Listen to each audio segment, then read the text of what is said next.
Ia memotong-motong tubuh saudaranya ini menjadi beberapa bagian. Kemudian ia membuang seluruh organ-organ tubuh ini ke seluruh penjuru Mesir.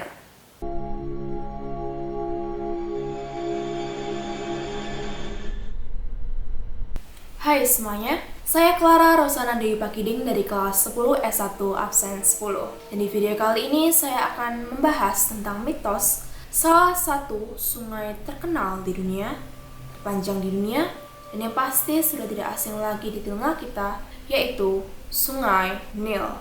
Seperti yang banyak orang tahu kalau Sungai Nil ini adalah sungai terpanjang di dunia, yang mana letaknya ada di Mesir. Sungai Nil memiliki panjang sekitar 6.400 meter. Sungai Nil memiliki banyak sekali manfaat bagi masyarakat Mesir sana, baik dalam bidang ekonomi, bidang transportasi, pertahanan, keamanan, dan masih banyak lagi.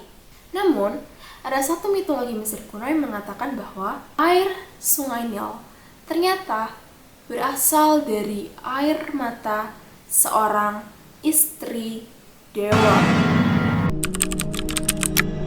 Pertama-tama, saya akan menyebutkan tokoh-tokoh yang ada dalam kisah kali ini. Yang pertama ada Dewa Osiris, kedua Dewi Isis, ketiga Dewa Set, dan terakhir adalah Dewa Horus. Osiris. Dewa Osiris ini adalah salah satu dewa terpenting di Mesir kuno karena ia adalah dewa alam baka atau dewa kematian. Ia juga seorang raja Mesir kuno pada saat itu.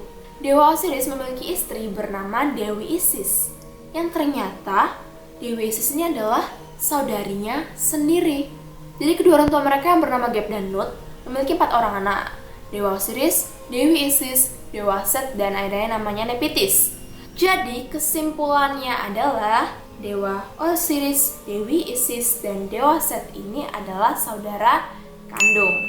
Kekuasaan Dewa Osiris sebagai seorang raja dan kekayaan yang melimpah membuat saudaranya yang bernama Dewa Set ini merasa iri, benci, dengki, dendam, dan ingin menyingkirkan Dewa Osiris. Banyak yang mengatakan bahwa cara Dewa Set membunuh Dewa Osiris ini cukup sadis. Ia membunuh saudaranya dengan cara memotong-motong tubuh saudaranya ini menjadi beberapa bagian, kemudian ia membuang dan menyebarkannya ke seluruh penjuru Mesir dengan tujuan agar roh dari Dewa Osiris ini tidak dapat diterima di alam baka atau gentayangan. Dewi Isis yang mengetahui hal ini tentunya sedih karena suaminya mati secara tidak layak. Selain itu, Dewi Isis dan Dewa Osiris ini belum memiliki keturunan. Itu artinya belum ada penerus raja.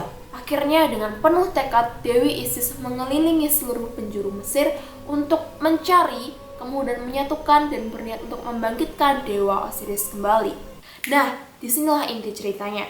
Ketika Dewi Isis mengelilingi Mesir untuk mencari organ-organ tubuh suaminya, ia mencarinya itu sambil menangis dan selalu menangis.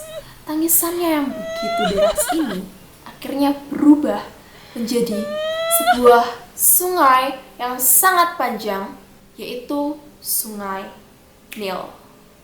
Singkat cerita, akhirnya Dewi Isis ini dapat menemukan seluruh organ-organ tubuh suaminya dan akhirnya suaminya dibangkitkan lagi menggunakan kekuatan gaib. Akhirnya mereka memiliki anak bernama Dewa Horus. Nah, dari sinilah akhirnya keluarga tersebut hidup bahagia selamanya. Tidak, belum selesai. Masih ada Dewa Set yang harus mereka singkirkan. Dewa Horus memiliki dendam kepada Dewa Set. Ia ingin membalaskan dendam ayahnya kepada pamannya ini. Akhirnya terjadilah pertempuran antara Dewa Set dan Dewa Horus. Mereka bertempur dan sayangnya yang menang atas pertempuran ini adalah Dewa Set. Itu artinya Dewa Horus gugur dalam pertempuran ini.